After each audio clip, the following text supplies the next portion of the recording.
Hello, everyone. This is Tom Fox back again with another episode in our podcast series hosted by Roxeanne Petraeus. Today, she's going to visit with LaSalle Vaughn. Roxeanne, over to you. Thank you so much, Tom. LaSalle, it's such a pleasure to get to be chatting with you. Likewise, Roxanne. Good to see you. Always fun. Let me start with a quick intro so folks know the kind of experience that you're bringing to the conversation, and then we'll dive into the meat of it.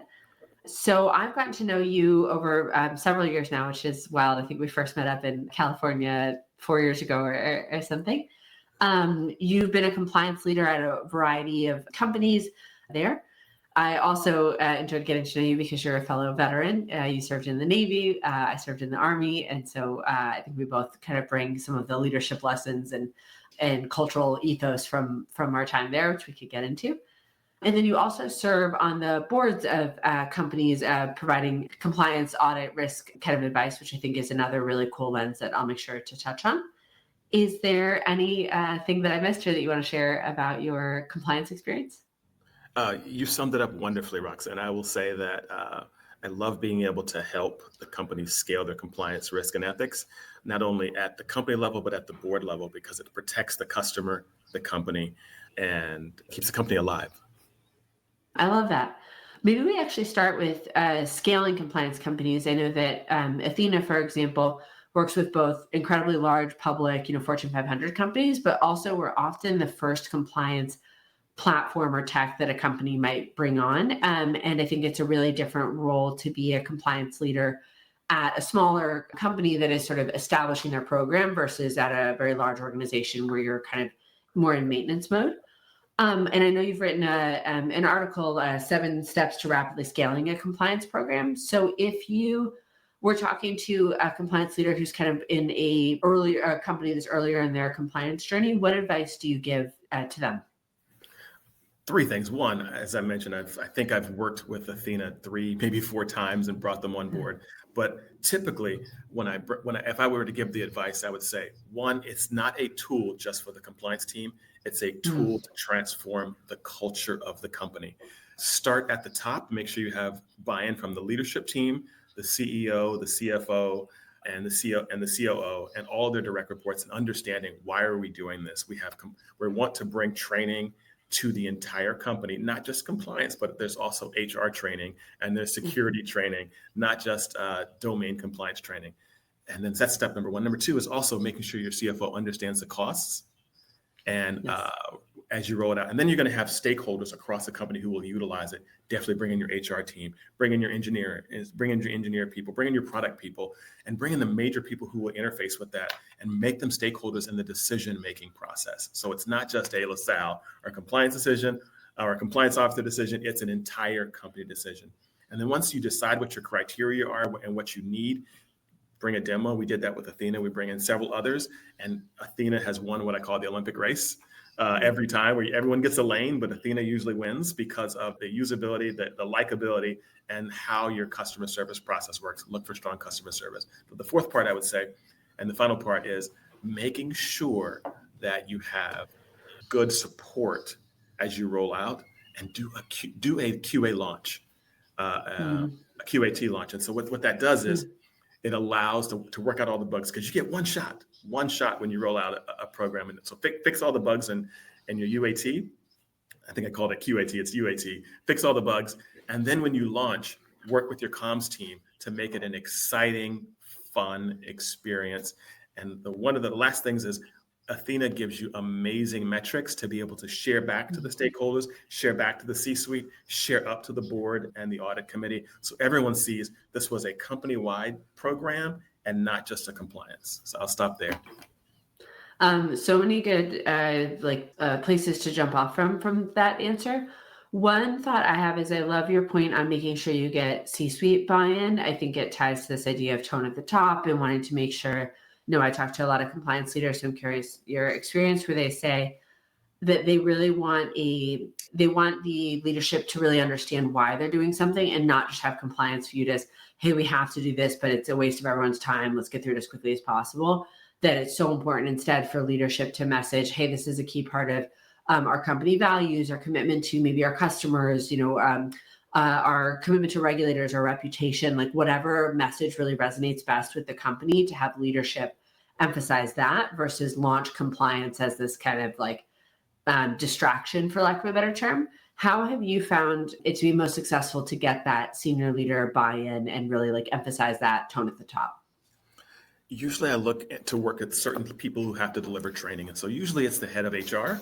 They have harassment prevention, which is a requirement for the HR laws and regs. And then I also go to the security team. They also have their security, their privacy, their data security training. And so usually our HR partners, they have, in our global world, we have people all over the United States and some people that are in different countries. And each state has specific requirements. I think California used to have managers need an hour of training plus the normal training. And then what I've seen without the right platform is they're tracking all of their employees and with spreadsheets. And that is onerous. And so I say, hey, what if we had a solution that could do all that for you? You plug in where your employees are and it automatically calculates that. It has the laws and regs and tells you how it's applicable. And they're like, that would save my team a ton. And with the security team, they usually have 3 or 4 other providers that provide the training, and the employees have to dial out and they have to manage it and they have to log in and with all these interfaces, and they have an entire 2 or 3 people that, depending on the size of the organization, that have to pull in information and track. And I said, well, what if you could just take that, you can keep that platform and just SCORM file it into Ethena. They're like, really? And so once I get those key leaders bought in, then it's an advocacy, not just from a LaSalle, but from the head of HR and the head of the chief information security officer. And then we go we have a leadership meeting and they're advocates and they're saying, it solves this problem. I really like it. We really need this. And so it's not just, again, a compliance issue. It's a company culture solution. I love that. And something I think I've interviewed a couple of compliance leaders on is the importance of getting those like cross-functional peers and thinking about how you can all be kind of messaging similarly.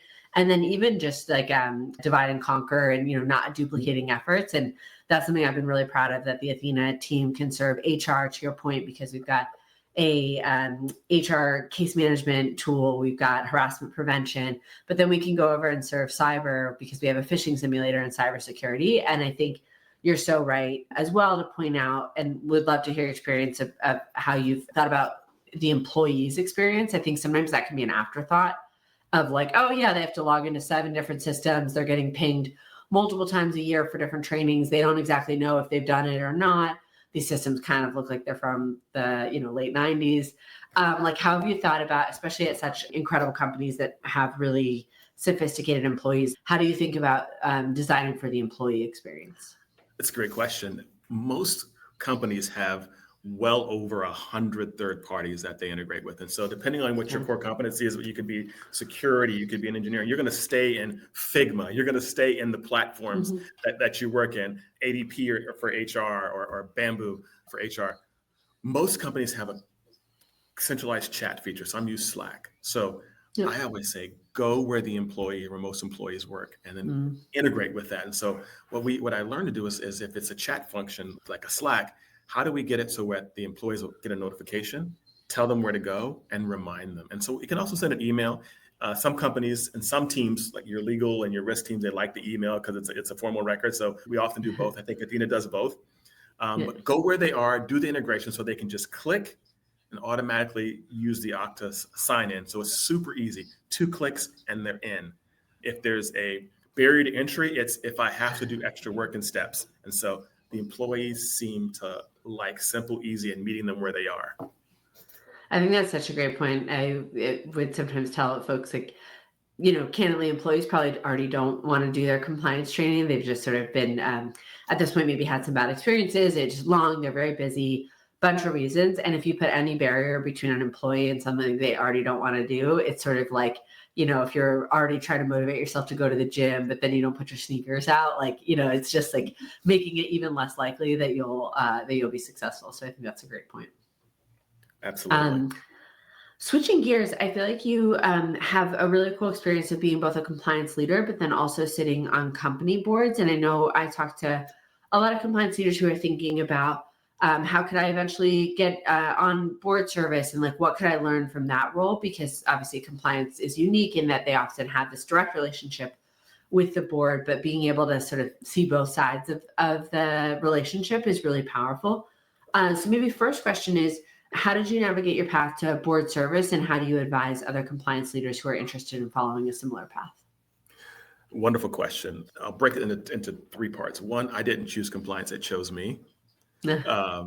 My CEO at a large company, he said, "You understand the business, you understand all the products. I need you to go to compliance to take your people, process, technology, and into that and solve issues and reduce risk." And so I said, "I don't know compliance," so I learned it. So anybody can learn compliance, but most people don't. And so that's how I got into compliance. And so how would I advise people? There's lots of risks that could harm the business and customers. And what I often tell founders and senior executives is, your job as a founder is to create value. My job as the risk leader in the business or on the board is to help you protect what you've created, to protect all the livelihoods of the employees that work for you and that for those whom we serve.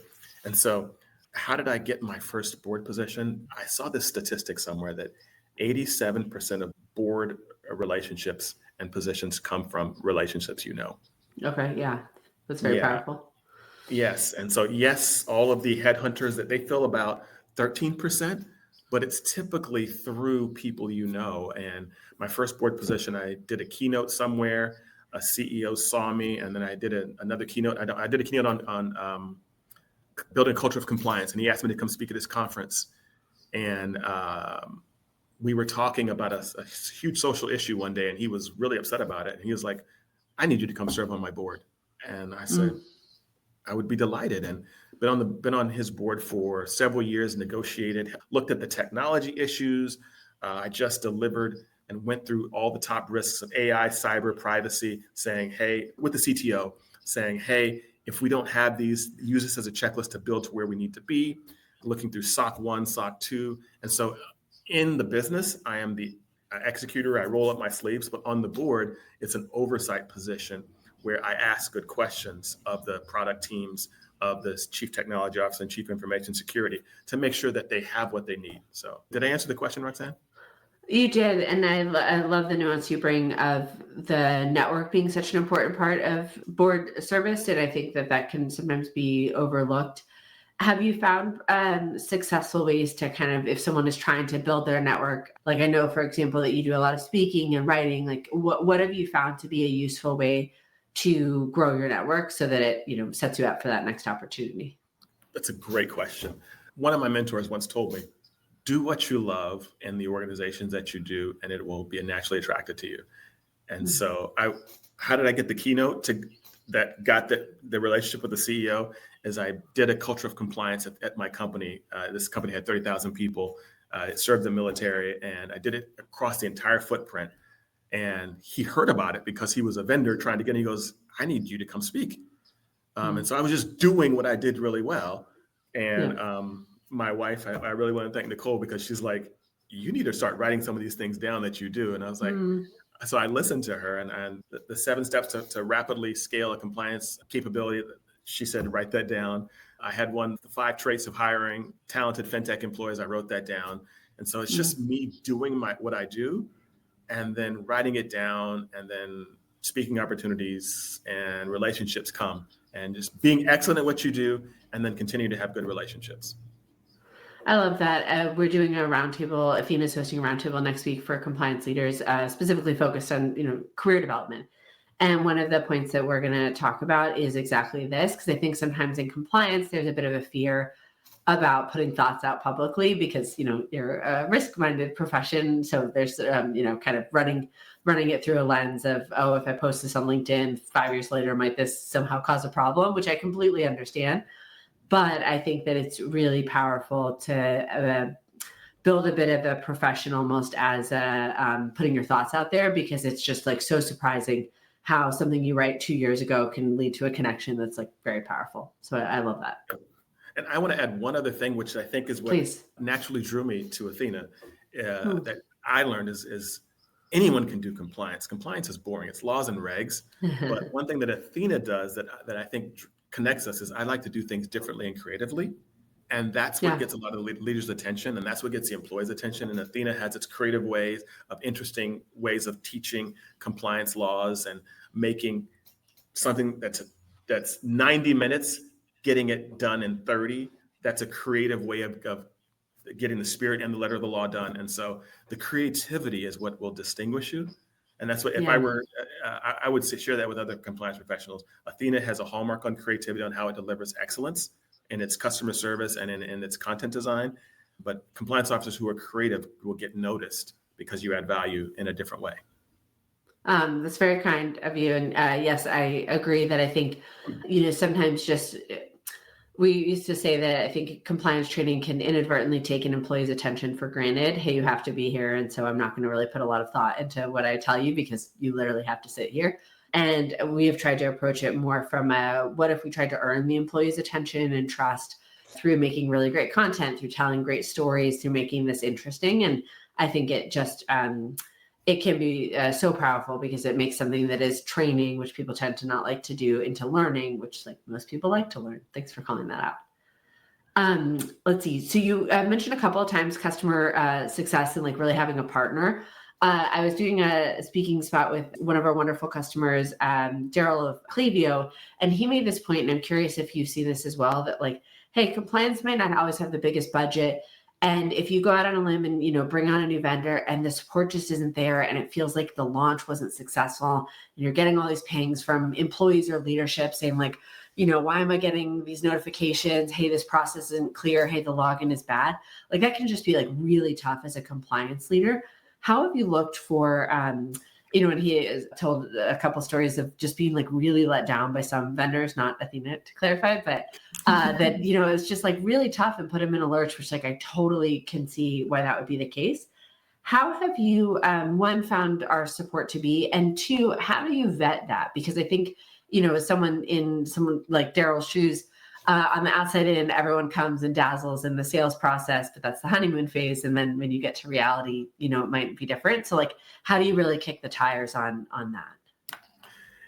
Great question. Sales and support, you meet the sales team and they really, not just from Ethena, but most sales are like, what does it take to get this company to sign? And they throw you over the fence and it may not be the level of attention or response. And so when we do the 7 steps, part of it is getting all the stakeholders in the room and saying, what is it you need and what is it you want? And for me, the support is the most important because that's who we live with. That's how we work. And again, we like to be creative and we like to say, hey, what can we push? What do our employees want and need? And then we bring the ideas, which we've done this a few times to Ethena and said, hey, we're thinking about doing it this way. Can you support us? And you're like, we'll add that to our product roadmap. And we're like, oh, that's amazing. Yeah. And so as we grow and iterate and design, you grow and iterate and design with us with the same creative, open mindset. And so I would say to those other compliance officers, feedback is a gift. Thank goodness that the company is giving you that. Create a forum where you gather that information and then tell them, let them vent, get it off their chest. Say, okay, what do you want? How do we fix this process? And then let's go back with these new requirements and test, does this vendor meet that? And if not, maybe we should do an RFP and bring in somebody else. I think that's very fair. I think it's always so important to really show, not tell your value as a vendor. Yes. I know we're coming up on time. So maybe last question is, would love to hear how your experience in the military from a long time ago sort of informs, if it does, but I assume it does because I know like my Army service does as well, how you approach compliance and culture building. I think the military is just such a unique place to learn some of these skills. And I'm sure folks would love to learn from you, like what lessons you still hold. My Nikki always tells me, she says, sometimes you're still in the military. When you come home, you organize your shoes correctly. All my shirts are ironed and color coded in the closet. Yeah. So I would think the discipline is still there. And so when I think of compliance in the military, it was on our aircraft carriers. We would launch the hovercraft out the back, or we would launch the Harrier jump jets onto the deck. Safety was life or death. Yeah. And if we didn't do it well and do it right, someone or something would get hurt. And so that was a motivation. So we don't have that motivation as intensely of hurting someone, physically, but we could harm somebody if we don't handle their data correctly. We could harm somebody if there's harassment isn't managed appropriately, or if somebody doesn't feel comfortable speaking up and saying. So how do we create the environment and an open mindset so that people and employees in our company want to do what's right and they feel safe doing it? And so the military showed me the significance and the importance, and then the creativity, which is what Ethena helps bring, is how do we do that so that the employees feel safe, comfortable, and know how to respond if and or when necessary. I love that. I was just at a conference and someone asked me a similar question, and I imagine the Navy was similar, but I think one thing the Army did very well is after any training exercise event, whatever, they would always do like a quick after action review. And I thought it was a small thing, but very powerful. They would always ask for like 3 sustains, 3 things that went right, and then 3 improves. And it wasn't, do you have any improves? It was like, what are 3 things that could have been better? And it forced, you to recognize that there's always something that could have been better, that it's like really important to speak up with like, hey, this went wrong over here. And I think, bridging that to the compliance space, I think kind of asking, instead of asking employees, hey, is there anything going on you want to share with me? Like, what are 2 things you'd like to share with me? Really opens the door to like, I really do want to hear you speak up. Not, I'm hoping that you just say, no, I'm good, and go away. Like building an active speak up culture, I think requires like really opening the door for employees to surface issues. Exactly. And the Army used to have those what called hot washes. Yeah, exactly. Yeah, exactly right. About those. Wonderful. I mean, LaSalle, it's just always such a treat to chat with you. Compliance Podcast Network. Start your mornings with daily compliance news, quick, sharp updates on the top compliance and ethics stories in under 5 minutes every morning in Compliance Podcast Network. Because compliance never sleeps. Need practical advice fast? Check out Compliance Tip of the Day. One actionable idea to level up your program. Short and sweet. Every day on Compliance Podcast Network. Got 10 minutes? We've got the week's top 10 stories. 10 for 10 brings you the big compliance headlines. Fast, fun, and focused. Every Saturday on Compliance Podcast Network. And don't miss the Sunday Book Review, where compliance meets culture through must-read books and big ideas every Sunday in Compliance Podcast Network. Whether you're in the office, on a walk, or commuting, stay smart, stay ethical, stay tuned. Only on the Compliance Podcast Network. Available wherever you listen to podcasts.